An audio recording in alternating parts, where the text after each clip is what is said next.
አላህ ወላሂ ነው ምላችሁ ይህንን ዱዓ አላህን አንድ ቀን ብቻ ነው የጠየቅኩትኝ በህይወቴ ደግሜው አላቅም። የዛሬ ዓመት አካባቢ ነው።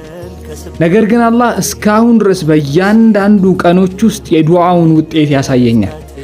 ዱዓውን ከመጀመራችን በፊት ግን የምትወዷቸው ሰዎች ጋር በደንብ እንዲደርስ ቪዲዮውን ሼር አድርጓቸው።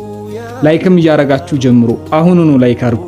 ቁርአን ላይ ያለ ዱዓ ነው። ነቢዩላህ አዩብ አለይሂ ሰላም ከ18 ዓመት የበሽታ ስቃይ በኋላ እጃቸውን ከፍ አደረጉና ረቢ አሉ፣ ጌታዬ ሆይ አሉ፣ ኢኒ መሰኒ የዱር እኔ እኮ መጥፎ ነገር አግኝቶኝ ነው ያለሁት አሉ። በሽታ ውስጥ ነው ያለሁት።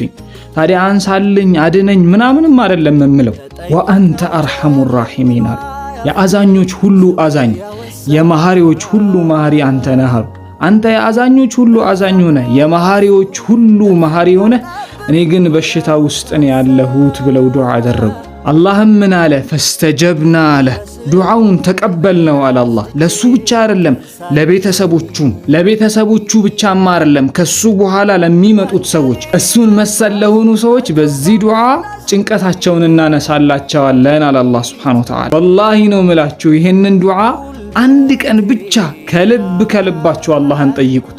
ለእስቲጃባው እኔ ምስክር ነኝ። ጥር 25 የተዘጋጀውን ዓለም አቀፍ የአዛንና የቁርአን ውድድር ማናችንም አንቀርም። ትኬቱን የምታገኙበትን አማራጭ ኮመንት ሴክሽን ላይ አስቀምጥላችኋለሁ። ረቢ ኢኒ መሰኒ የዱሩ ወአንተ አርሐሙ ራሒሚን።